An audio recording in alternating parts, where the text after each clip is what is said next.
ये आकाशवाणी गोरखपुर है। अब आप सुकीर्ति अस्थाना से क्षेत्रीय समाचार सुनिए। मुख्यमंत्री योगी आदित्यनाथ ने प्रदेशवासियों से अपील की है कि नवरात्र के इस पावन पर्व पर आध्यात्मिक साधना के साथ ही मिशन शक्ति के चतुर्थ चरण को सभी लोग मिलकर सफल बनाएं। उन्होंने महानवमी के पावन अवसर पर गोरखनाथ मंदिर में कन्या पूजन किया। उन्होंने कहा कि यह पर्व मातृशक्ति के प्रति भारत की भावना का प्रभावी प्रतिनिधित्व करता है। उन्होंने मिशन शक्ति को नारी की गरिमा, सम्मान और स्वावलंबन का प्रतीक बताया।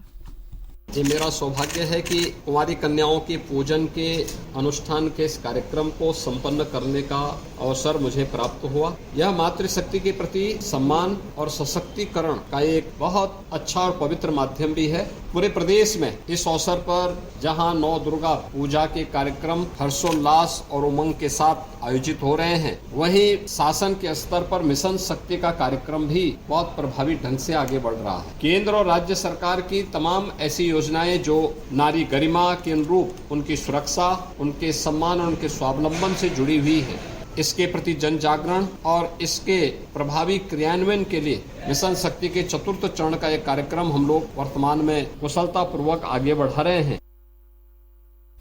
कन्या पूजन के बाद संवाददाताओं से बातचीत करते हुए मुख्यमंत्री ने प्रदेशवासियों को शारदीय नवरात्र और विजयदशमी की शुभकामनाएं भी दी। आज शारदीय नवरात्र के आखिरी दिन प्रदेश भर के शक्तिपीठों और देवी मंदिरों में श्रद्धालुओं की भारी भीड़ लगी रही। श्रद्धालु आज मां भगवती के 9वें स्वरूप मां सिद्धिदात्री की पूजा अर्चना कर रहे हैं। मिर्जापुर जिले के विंध्याचल स्थित प्रसिद्ध शक्तिपीठ विंध्याचल धाम में ब्रह्म मुहूर्त से ही श्रद्धालु दर्शन पूजन कर रहे हैं। मां विंध्यवासिनी देवी मंदिर की ओर जाने वाले सभी रास्तों पर श्रद्धालुओं की भीड़ लगी रही।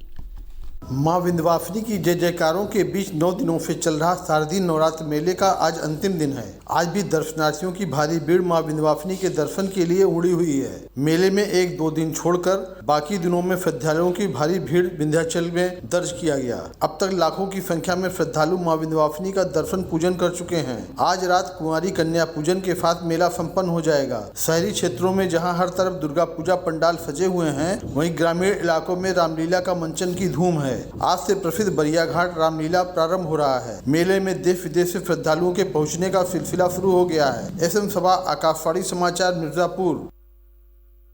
बलरामपुर जिले में स्थित देवी पाटन शक्तिपीठ, सीतापुर जिले के नैमिषारण्य स्थित मां ललिता देवी मंदिर और वाराणसी के दुर्गा कुंड पर दिन भर श्रद्धालुओं की लंबी कतारें लगी रहीं।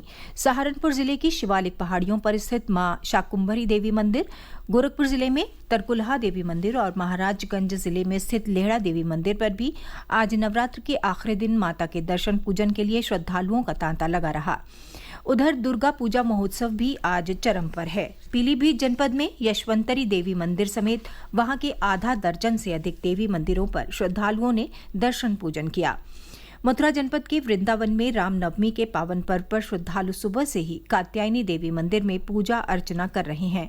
श्रद्धालुओं की भारी भीड़ को देखते हुए शक्तिपीठों, मंदिरों और दुर्गा पांडालों में सुरक्षा के कड़े इंतजाम किए गए हैं। बुराई पर अच्छाई, असत्य पर सत्य और अन्याय पर न्याय की विजय का पर्व विजयदशमी कल प्रदेश भर में हर्षोल्लास के वातावरण में परंपरागत ढंग से धूमधाम से मनाया जाएगा। प्रदेश के विभिन्न भागों में, विशेष रूप से ग्रामीण अंचलों में कल दशहरा मेलों के आयोजन किए जाएंगे। इन मेलों में बुराई, अन्याय और अनाचार के प्रतीक रावण, कुंभकर्ण और मेघनाथ के पुतले जलाए जाने के कार्यक्रम हैं।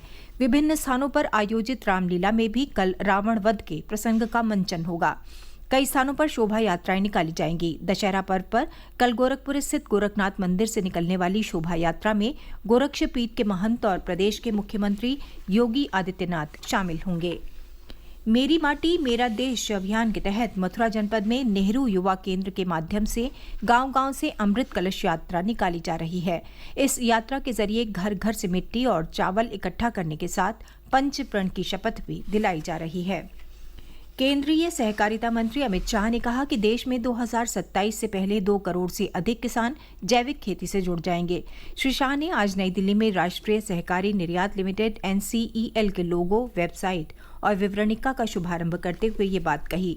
उन्होंने कहा कि देश में बहुत सारे किसान अब जैविक खेती की ओर कदम बढ़ा चुके हैं और सरकार किसानों के लिए जैविक उत्पादों का लाभ सुनिश्चित करने की दिशा में काम कर रही है। सहकारिता मंत्री ने कहा कि देश में जैविक खेती को बढ़ावा देने के लिए कई पहल की गई हैं। केंद्र सरकार का लक्ष्य देश के सहकारी क्षेत्र को मजबूत करना है। उन्होंने कहा कि राष्ट्रीय सहकारी निर्यात लिमिटेड सहकारी समितियों को निर्यात के अवसरों की सुविधा प्रदान करने के लिए बनाया गया है। क्षेत्रीय समाचारों का ये बुलेटिन समाप्त हुआ। नमस्कार।